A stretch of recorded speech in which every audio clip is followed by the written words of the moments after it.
같이 읽겠습니다. 시작. 내 형제를 실족하게 하지 않게 하리라. 내 형제를 실족하지 않게 하리라. I will not cause him to fall.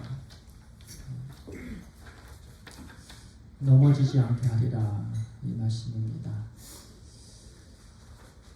우리 한 구절 함께 합독합니다. 고린도전서 8장 13절입니다. 시작. 그러므로 만일 음식이 내 형제를 실족하게 한다면 나는 영원히 고기를 먹지 않고 내 형제를 실족하지 않게 하리라. 영어로도 합니다. 시작. Therefore, if what I eat causes my brother to fall into sin, I will never eat meat again, so that I will not cause him to fall. 아멘.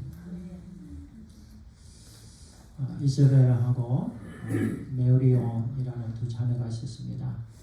서로 대학교 때 알고 지내는 자매들이었습니다.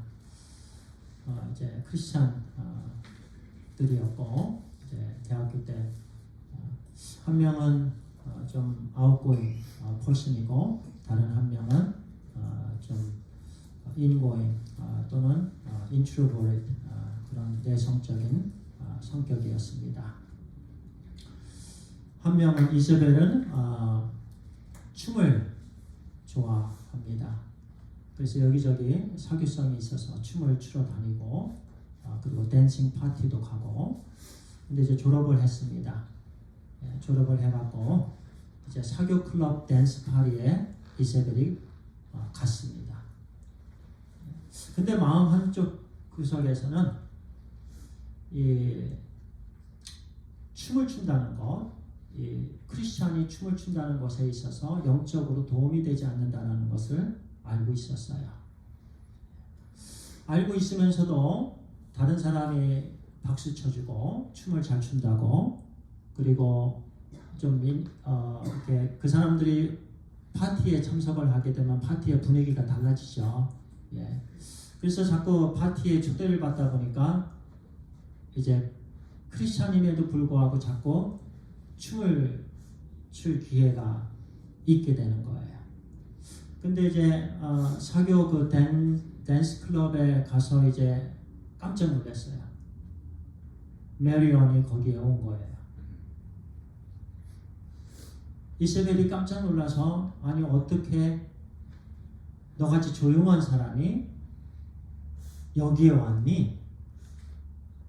그때 하는 말이 이세벨 너를 보고 너를 따라서 여기 왔어.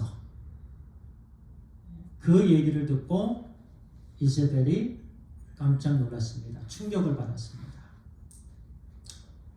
메리온이 계속해서 이세벨과 이제 좀 그러니까 깊은 교제는 아니었지만 크리스찬임을 알고 서로 있었어요. 그런데 메리온이 춤을 추는 그 이세벨을 보고 이세벨도 춤을 추는데 괜찮은 거구나. 예.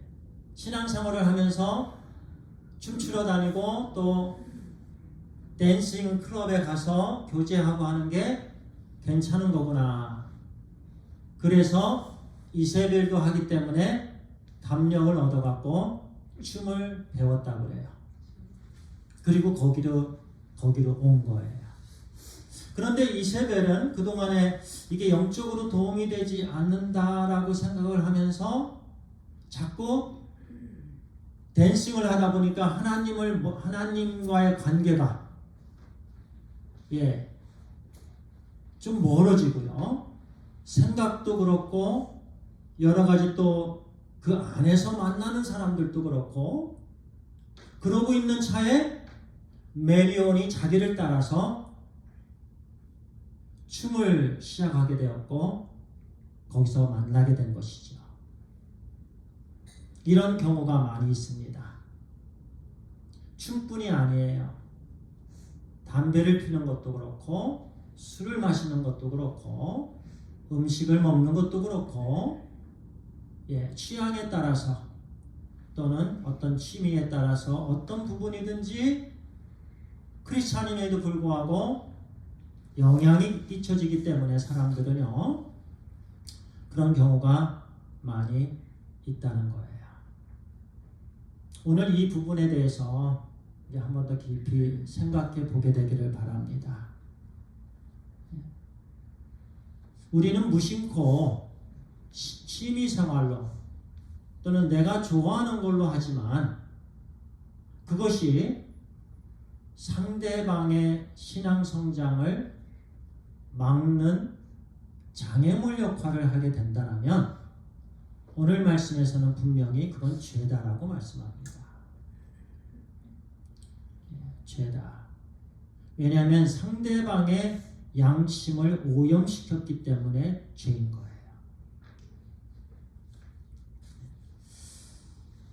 우리 10절과 11절 먼저 보겠습니다. 지식 있는 데가 우상의 집에 앉아있는 것을 누구든지 보면 그 믿음이 약한 자들의 양심의 담력을 얻어 우상의 제물을 먹게 되지 않겠느냐. 그 당시에요, 신전이 있었어요. 우상의 집이 신전입니다. 그런데 우상의 집에서 결혼식도 하고 생신잔치도 하고 부모님의 생신잔치를 우상의 집에서 합니다. 신전에서 하지요. 잘 셋업이 되어 있습니다. 또는 결혼식도 거기서 합니다. 그런데 우상은 아무것도 아니고 오직 하나님만이 계시다라고 그런 지식을 갖고 있었던 사람들은 개의치 않았습니다. 결혼식 초대 인비테이션 카드를 받았을 때 오케이. 그리고 우상의 집에 가서 앉아 있어서 거기서 행사 끝난 다음에 그냥 음식을 먹습니다. 그러나 반면 그런 지식이 없는 분들이 있었어요. 여전히 구약의 가르침에 영향을 받고 있는 사람들이 있었어요. 구약 시대에. 레위기 11장에 보면은요, 정한 음식이 있고 부정한 음식이 있습니다. 정한 음식은 먹을 수 있는 음식을 말합니다. 부정한 음식은 먹지 말아야 될 음식을 말합니다.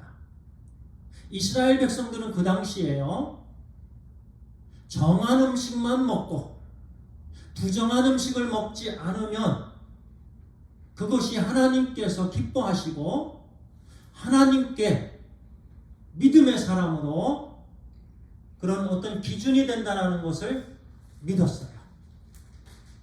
율법을 지키는 거죠. 율법을 지킴으로 나는 믿음의 사람이다. 또는 하나님을 기쁘시게 하는 삶을 사는 거다. 여전히 그런 구약의 가르침, 그 가운데 있었던 사람들은 결코 우상의 집에 가지 않았습니다. 그런데 우상의 집에, 이런 지식이 있는 사람이 우상의 집에 가서 앉아서 우상에게 바쳐졌던 그런 음식을 먹는 것을 그렇지 않은 사람들이 보면 양심은 아직도 그게 거기까지 도달되지 않았습니다. 양심은 여전히 그것이 부정한 거예요. 나의 양심으로는 그것이 아직도 연약한 거예요. 그 연약한 양심을 성령님이 아니라 하나님의 말씀이 아니라 그 사람의 행동으로 담력을 얻게 됩니다. 사람은요, 성령님 하나님 말씀에 따라서 담력을 얻게 되는 경우가 있어요. 기도할 때 하나님께서 담력을 주십니다. 하나님 말씀을 통해서 담력을 주십니다. 그런데 이 담력은 지식이 있다라고 강조하는 그 부분을 통한 담력입니다. 그것이 그 사람에게 죄가 되는 거예요.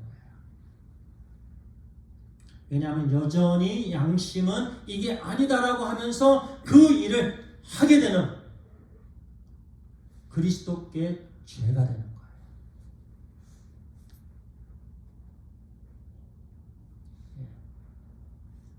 하나님의 말씀에 변화됨 없이 양심이 오염이 되어서 그 일을 하는 거예요. 그 사람은 양심의 가책을 느낍니다. 죄책감을 느낍니다. 그래서 그 사람에게 죄가 되는 거예요. 그래서 11절에 이렇게 말씀합니다.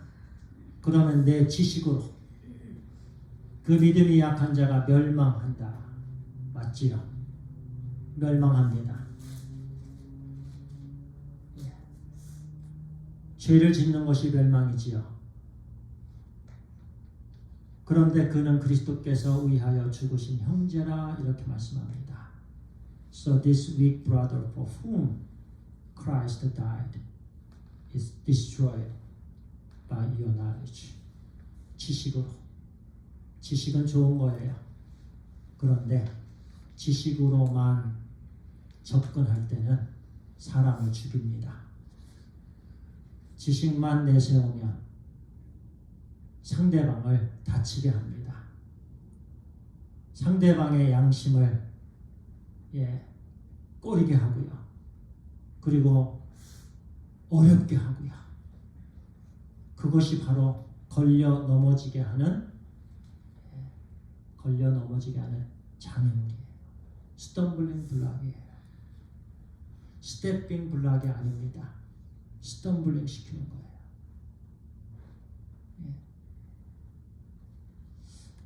제가 그 전에 말씀을 드렸습니다만 시골에 있을 때 저희 누님하고 어렸을 때 달리기를 하는데 누나가 이렇게 살짝 저를 이제 밀어갖고 장독대 돌에 이렇게 찧었어요. 근데 미는 그 순간인지 아니면 그 뭐 돌에 걸려서 넘어졌는지 그때 제 눈을 실명할 뻔했습니다. 근데 아직도 여기 조금 상처가 있는데 그때 뭐 단골에 살 때 클리닉이 없지요. 장독대 거기에 딱 쪘는데요. 아버지께서 젤을 갖다가 여기다가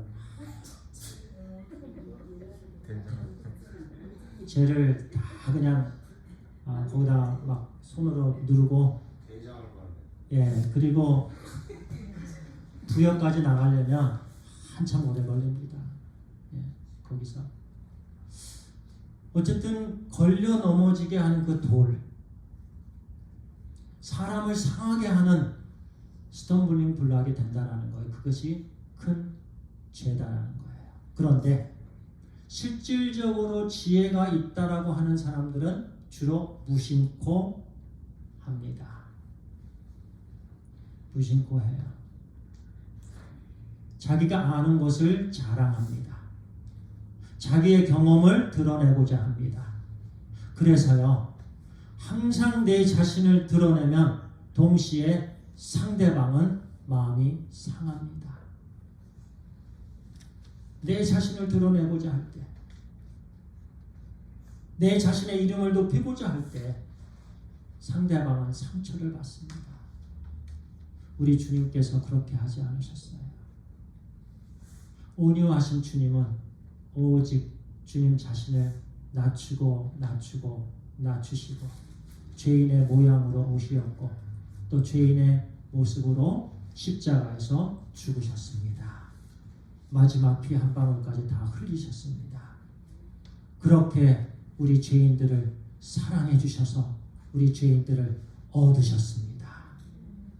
그래서 주님께서 허리에 수건을 두르시고 제자들의 냄새나고 그 찌든 그 때를 대야에 물을 받아서 씻어주시고 내가 너희에게 했던 것처럼 너희들도 그렇게 하라. 바로 이 말씀이에요.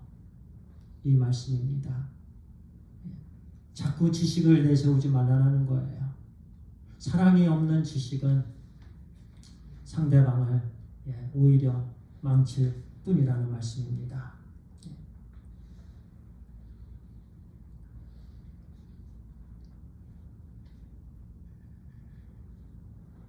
우리는 좀 아까 잠깐 레위기서 11장의 말씀 정한 음식, 부정한 음식. 이스라엘 백성들은 그 당시에 그게 기준이었어요. 율법이 기준이었습니다.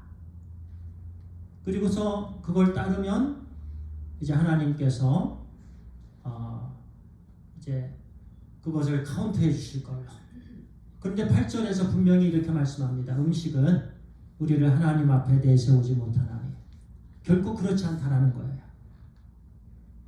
믿음이 좋은 것도 아니고 믿음이 나쁜 것도 아니다. 영적으로 더한 것도 아니고 영적으로 못한 것도 아니다. 내가 정한 음식만 먹고 돼지고기 먹지 않는다고 영적으로 내가 탁월하다. 이렇게 얘기하고 이렇게 주장하는 사람들에게 이 말씀을 주시는 거예요. 음식은 우리를 하나님 앞에 결코 내세우지 못하는 거예요. Food does not bring us near to God. No worse if we do not eat, and no better if we do. 음식을 먹건 그 음식을 먹지 않건 왜냐하면 예수 그리스도께서 모든 율법의 요구를 완성하셨습니다. 우리 주 예수 그리스도께서 율법의 요구를 율법으로 나오신 우리 주 예수 그리스도께서 율법을 다 이루셨어요. 완성하셨어요.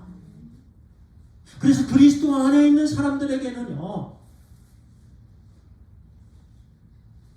몸에 해가 되지 않는 한 어떤 음식도 먹을 수 있는 자유가 있습니다. 우리에게는 자유가 있어요. 그런데 그 자유를 아무 생각 없이 사용하면 그것이 방종이다라는 말씀이에요. 하나님의 말씀은 항상 이렇게 말씀하세요. 자유함을 받았다라고 말씀하시며 동시에 절제된 자유를 말씀합니다. 자유가 없다라고 또 말씀합니다.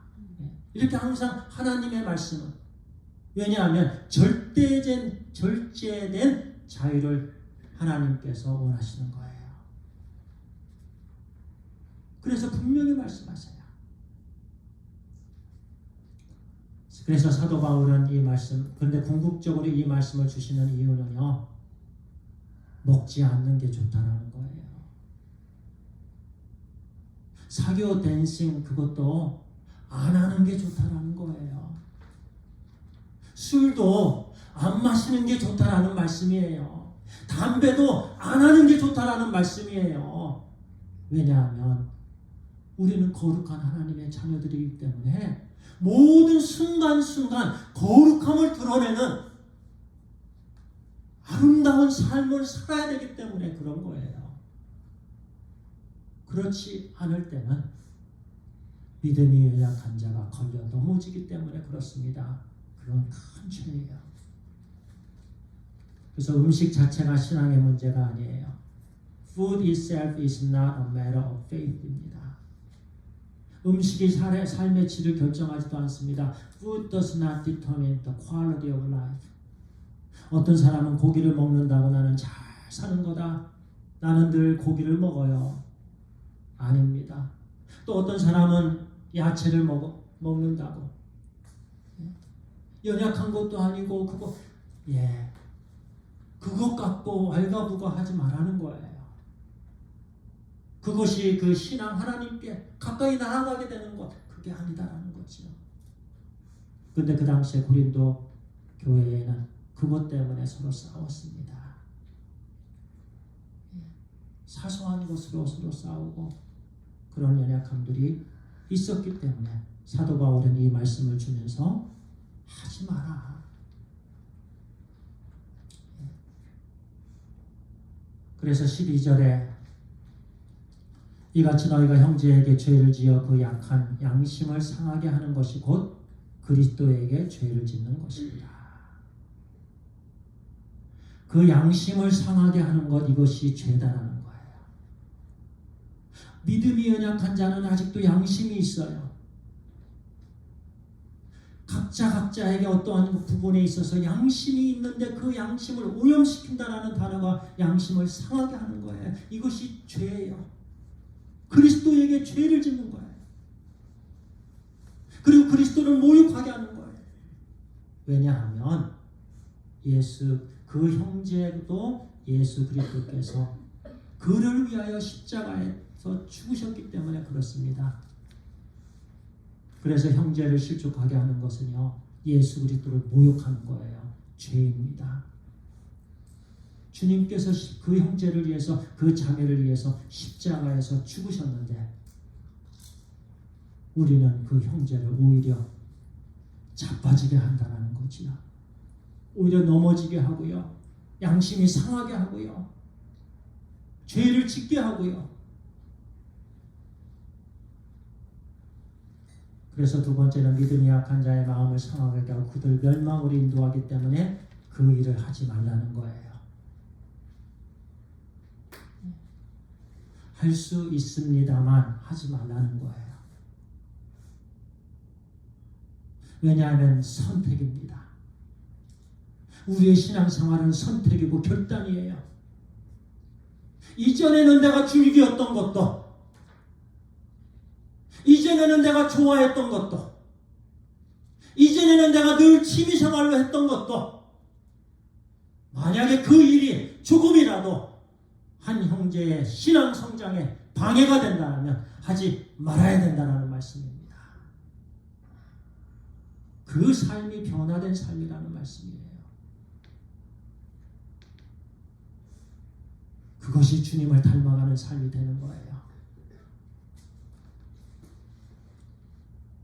그리고 13절의 말씀입니다. 그러므로 만일 음식이 내 형제를 실족하게 한다면 나는 영원히 고기를 먹지 아니하여 내 형제를 실족하지 않게 하리라. 물론 여기서 음식은 1차적으로 우상을 섬긴 음식입니다. 그러나 조금 더 광범위하게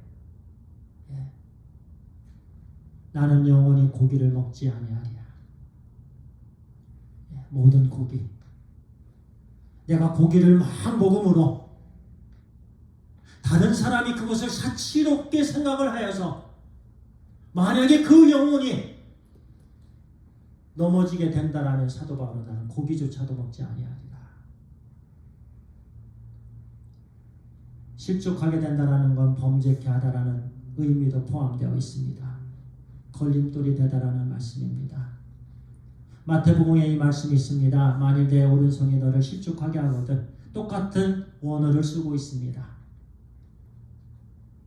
형제를 실족하게 하는 것, 눈이 너로 실족하게 하는 것, 손이 너로 실족하게 하는 것 같은 단어예요. 자, 근데 보세요. 마태복음에서 만약에 눈이 저를 실족하게 하는 것, 저를 넘어지게 하는 것, 제 양심을 상하게 하는 것, 제 양심을 거룩한 양심이 돼야 되는데, 그러니까 거룩한 양심이 아니고 죄된 양심, 오염된 양심으로 눈이 되는 것, 그러면 눈이 보지 말아야 될 거 보는 거예요. 그러면 주님께서 뭐라고 말씀하셨죠? 빼버려라. 사도 바울이 나는 영원히 고기를 먹지 아니한다라는 같은 의미입니다. 그래서 같은 칼라로 해놨습니다. 사도 바울이 나는 영원히 만약에 내가 고기를 먹음으로 형제가 실족을 받는다라면 나는 영원히 고기를 먹지 아니하리라. 우리 주님께서 내 눈이 너를 실족하게 하거든 떼어버려라. 그 말씀입니다. 그 의미입니다. 손도 마찬가지예요. 만약에 손이 어떤 잘못을 해서 저의 양심, 저의 마음, 저의 영혼을 실족하게 한다라면 잘라버려야 됩니다. 하나님 주님께서 그렇게 말씀하셨어요. 그렇게 이 부분이 심각한 부분이에요. 빼버리고 잘라버려라. 찍어버려라. 왜냐하면 이 실족이라는 단어가 범죄, 주님께서 십자가에서 죽으신 이유가 바로 이 부분입니다. 거룩함입니다. 주님께서 그래서 십자가에서 죽으셨어요. 그런데 손이나 눈이나 아니면 우리 입술을 통해서 또는 다른 부분을 통해서 형제를 넘어지게 한다면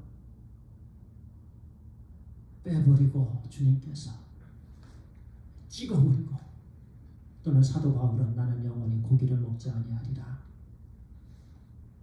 우리가 심각하게 생각을 반드시 해야 되는 것이지요. 마지막 부분으로 우리 로마서 14장 15절에 이렇게 말씀합니다. 똑같은 말씀인데요. 우리 같이 읽겠습니다. 시작. 만일 음식으로 말미암아 내 형제가 근심하게 되면 이는 내가 사랑으로 행하지 아니함이라. 그리스도께서 대신하여 죽으신 형제를 내 음식으로 망하게 하지 말라. Do not by your eating destroy your brother for whom Christ died. 근심하게 된다. 여기서 양심에 근심하게 되는 거예요. 마음에 근심하게 되는 거예요. 상하게 되는 거예요. 오염이 되는 거예요. 그 행동으로 인해서, 먹는 것으로 인해서. 그것은 뭐냐? 사랑으로 하지 않았기 때문이다 라고 또 말씀합니다. 사랑으로 행하지 아니함이라. 그리스도께서 대신하여 죽으신 형제를 내 음식으로 망하게 하지 말라. 그러니까 얼마나 큰 죄가 됩니까? 그리스도 주님께서 그 형제를 위해서 죽으셨는데 우리는 오히려 망하게 한다는 거죠. 우리도 주님을 닮는다는 것. 주님께서 우리에게 믿음을 주셨는데, 주님께서 우리에게 거룩한 삶을 주셨는데, 주님께서 우리에게 모든 것을 다 부어주셨는데 이제는 그렇게 살아야 되는데 오히려 옛날 것을 그대로 갖고 있으면서 상대방을 상하게 하고 망하게 하지 말라는 거예요.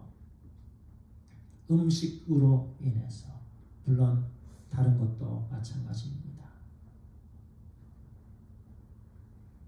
그러므로 우리는 지식으로만 나아가서는 안 됩니다. 자유만 주장해서도 안 됩니다. 주님께서 자유가 있으셨지만 주님께서는 십자가에서 죽으셨습니다. 그 무거운 십자가를 메고 가셨습니다. 형틀에 묶여서 채찍을 맞으셨습니다. 온전한 자유가 있으신 주님이셨습니다. 그런데 주님은 절제하셨습니다. 이것이 하나님 자녀들이 가져야 될 절제입니다. 그래서 우리가 구원받았잖아요. 우리도 이 땅에서 쓰임받게 되길 바랍니다. 누가 우리에게 편지를 쓸 때 아무개 집사님, 당신의 향기로운 삶을 통해서, 아름다운 삶을 통해서 본이 되고 저도 당신처럼 그렇게 하고 싶습니다. 저도 당신처럼 그렇게 신앙생활 하고 싶습니다. 저도 당신처럼 그렇게 거룩한 삶을 살고 남을 도와주고 싶습니다. 당신은 저의 본이 됩니다. 그런 편지를 받고 또 그런 카멘트를 받고, 그것이 크리스찬의 삶이 아니겠어요? 우리 모두 그런 삶을 삽시다. 형제를 대하며 이제는 지식이 아닌 사랑으로 합시다. 머리가 아닌 가슴으로 합시다. 그렇게 할 때 우리 주님이, 우리 아버지께서 얼마나 기뻐하실까요? 그리스도께서 대신하여 죽으신 형제, 음식, 춤, 취미생활, 사치하는 거, 막 낭비하는 거 있죠? 하나님께서 부어주신 그 재물을 막 사치하는 데 쓰는 거, 믿음의 연약한 자, 양심에 오염이 됩니다. 오염이 돼요. 하지 말아야 돼요. 모든 부분에 있어서 절제하며 항상 주님께서 기뻐하신가 우리는 봐야 됩니다. 우리 사랑하는 성도님들, 오늘날 지식은 만연합니다. 그런데 참 사랑은 찾기 어려워요. 어떻게 내 자신이 만족할까라는 것은 많이 있습니다. 그러나 어떻게 내가 상대방을 세워주고 상대방을 위해서 살아가야 될까는 그 가치관은 자꾸 사라집니다. 이런 시대에 우리가 살아가고 있습니다. 우리가 오늘 붙잡아야 될 것은 하나님의 말씀입니다.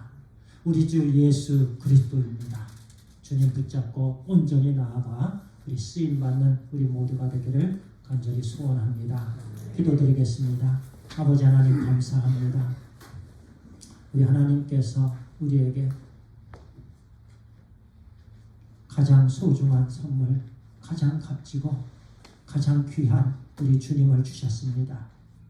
우리 주님께서 하나님이셨음에도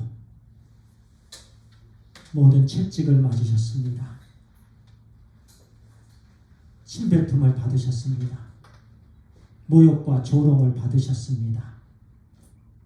그리고 십자가에서 죽으셨습니다.